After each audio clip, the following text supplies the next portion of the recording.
સ્વાગત છે તમારા સૌનું મિશન ફિટ ગુજરાત દિવસ 3માં. આજે આપણે ફૂલ અપર બોડી કરવાનું છે અને એ આખું વર્કઆઉટ મેં એક્સપ્લેન કરી દીધું છે. આગળનો વિડીયો કન્ટિન્યુ જુઓ અને પછી આ વર્કઆઉટને ફોલો કરો. વર્કઆઉટ અમને બહુ ઓછું છે, એ ધીરે ધીરે ઇમ્પ્રૂવ થશે ટાઈમ સાથે. તમારે એક જ સાથે બધું બહુ વર્કઆઉટ નથી કરી લેવાનું. અગર તમે એવું કરશો તો તમે બીજા દિવસે વર્કઆઉટ કરવાના લાયક નહીં રહો, કારણ કે બોડી જેટલી પેઇન કરતી હશે અને તમે પછી મેન્ટલી હાર માની લેશો. એટલે ધીરે ધીરે વર્કઆઉટ કરવાનું છે આપણે. આજનું પહેલું મીલ હતું અડધો સ્કૂપ વે પ્રોટીન અને 60 ગ્રામ ઓટ્સ. વે પ્રોટીન ના હોય તો ખાલી તમે ઓટ્સ ખાજો હમણાં. અને આ ડાયટમાં હજુ ઘણા બધા ઇમ્પ્રૂવમેન્ટ કરવાના છે, જેવી રીતે ફેટનો સોર્સ એડ કરવાનો છે, ફ્રૂટ્સ એડ કરવાના છે, જે તમારી બોડીને જરૂરત છે. બીજું મીલ હતું બાફેલા ચના. કાચા લીધા હતા 100 ગ્રામ, બાફ્યા પછી એ થઈ જશે 300 ગ્રામ, પણ આપણે ખાઈ લેવાના છે. ઓકે, વોર્મઅપમાં પહેલા આપણે કરવાનું છે 5 મિનિટ કાર્ડિયો અને પછી આર્મ સર્કલ્સ.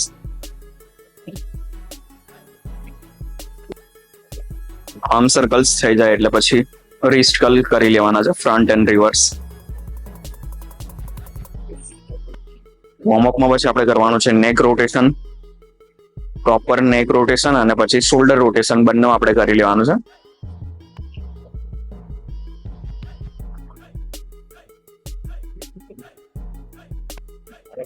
આજે અપર બોડી છે એટલે શરૂઆત આપણે કરવાની છે ની પુશઅપ થી. ની પુશઅપ્સ ના 3 સેટ કરવાના છે અને બધામાં કાઉન્ટ 10 થી 12 રાખવાના છે. અગર તમારાથી ની પુશઅપ્સ નથી થતા તો તમે સ્મિથ મશીન પુશઅપ્સ કરી શકો છો, જે તમને આગળના વિડીયોમાં બતાવું છું. સેમ વસ્તુ તમે સ્મિથ મશીન પર બી કરી શકો છો. શોલ્ડર થી થોડી વાઇડ ગ્રીપ લેવાની છે. નીચે જવાનું છે આપણે બારબલ સુધી. લોઅર ચેસ્ટ ને બાર પર ટચ કરો અને પછી પર ધક્કો મારી દો. 1 2. હવે જેનાથી આ લેવલ પર નથી થતું એ થોડો ઉપરનો લેવલ કરજો, તો આ થોડું ઈઝી થઈ જશે.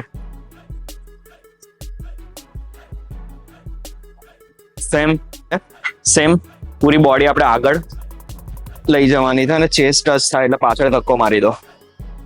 ગુડ. 1 2. જેનાથી ની પુશઅપ્સ નહીં થતા એના માટે આ ની પુશઅપ્સ કરવા માટે જે હાથની ગ્રીપ છે એને શોલ્ડર થી થોડી વાઇડ રાખવાની છે અને જે આપણી ચેસ્ટ છે તે આપણા હથેળીના લેવલમાં નીચે આવવા દેવાની છે. ઓકે, જ્યારે તમે નીચે આવો ત્યારે તમારા હિપ્સ બી નીચે હોવા જોઈએ, હિપ્સ ઉપર નહીં, નીચે. 1. એવી જ રીતે પૂરી બોડીને નીચે લઈ જવાની છે, હિપ્સ બંને જોડે છે. ચેસ્ટ નીચે ટચ થવા દો અને પછી ઉપર ધક્કો મારો.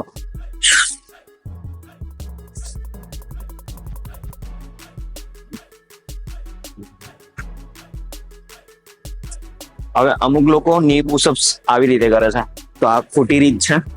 તમારે એવી રીતે નથી કરવાના. ધ્યાન રાખો, હિપ્સ પૂરેપૂરા ફ્લોરને ટચ થવા જોઈએ, નીચે આવવા દેજો. પૂરી બોડી પેરેલલ થઈ નીચે ટચ થાય પછી ઉપર ધક્કો મારો. તો આજની પહેલી એક્સરસાઇઝ છે ડમ્બલ ચેસ્ટ પ્રેસ, જેના 3 સેટ કરવાના છે અને 12 થી 15 કાઉન્ટ કરવાના છે બધામાં. તો વેઇટ એના હિસાબથી લેજો. ઓકે, તો ડમ્બલ પ્રેસ આ રીતે કરવાનું છે. ડમ્બલ્સ ચેસ્ટની એક્ઝેક્ટ બાજુમાં, બ્રીથ ઇન અને પછી ઉપરની તરફ ધક્કો મારો. 1. હવે સેમ એ જ રીતે નીચે લેવાનું છે, ચેસ્ટ સુધી ફરી નીચે. એલ્બોઝ જે છે એ પૂરા બહારની તરફ નહીં અને પૂરા અંદરની તરફ નહીં, સ્લાઇટલી અંદરની તરફ. 2. અને જ્યારે ડમ્બલ નીચે આવે તો ડમ્બલને કંટ્રોલ કરો. એક્ઝેક્ટ ચેસ્ટની બાજુમાં આવે તો એને ધક્કો મારો. ધ્યાન રાખો કે ડમ્બલ તમારા આંખના પરની લેવલે પહોંચે. આવી રીતે સેમ નીચે ચેસ્ટ સુધી અને ઉપર જાય ત્યારે આંખની ઉપર.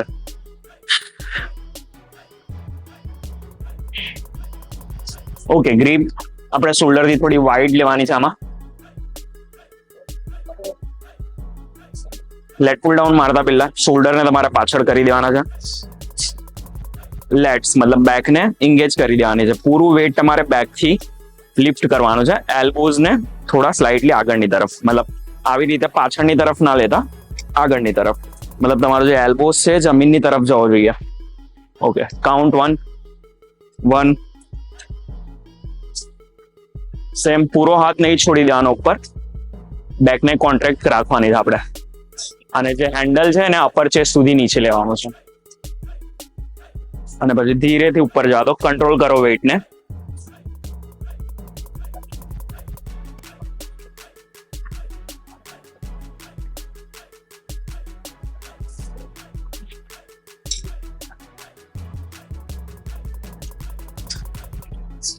આજની ચોથી એક્સરસાઇઝ છે ડમ્બલ શોલ્ડરની ઉપર. હવે આ ડમ્બલ ને આગળની તરફ ધક્કો નથી મારવાનો, પાછળની તરફ, મતલબ માથાની ઉપર જવા દેવાનું છે. 1, જ્યાંથી સ્ટાર્ટ કર્યું ત્યાં સુધી નીચે. 2, જ્યારે નીચે આવે ત્યારે બ્રીથ ઇન, ઉપર ધક્કો મારીએ ત્યારે બ્રીથ આઉટ. કંટ્રોલ કરવાનું છે વેઇટને પૂરેપૂરી રીતે. અને પછી ઉપર. ઓકે, ગ્રીપ શોલ્ડર લેવલ થી ગ્રીપ લેવાની છે. Breathe in, breadth out. 1, પૂરેપૂરું નીચે આવવા દો. પાર પૂરો નીચે આવે ત્યારે જ ઉપર લઈ જવાનો છે ને.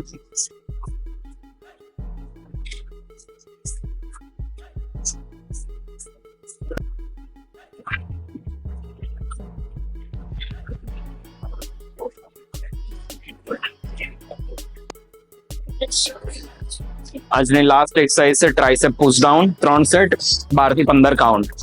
ટ્રાઇસેપ પુશ ડાઉન કરવા માટે આ જે હેન્ડલ છે એને શોલ્ડર લેવલ જ રાખવાનું છે. Chest up. હવે આ જે હેન્ડલ છે એને તમારા પગની તરફ ખેંચવાનું છે નીચે. 1, જ્યાંથી સ્ટાર્ટ કર્યું ત્યાં સુધી ઉપર, મતલબ ચેસ્ટ લેવલ સુધી. પાછું નીચે પગની તરફ.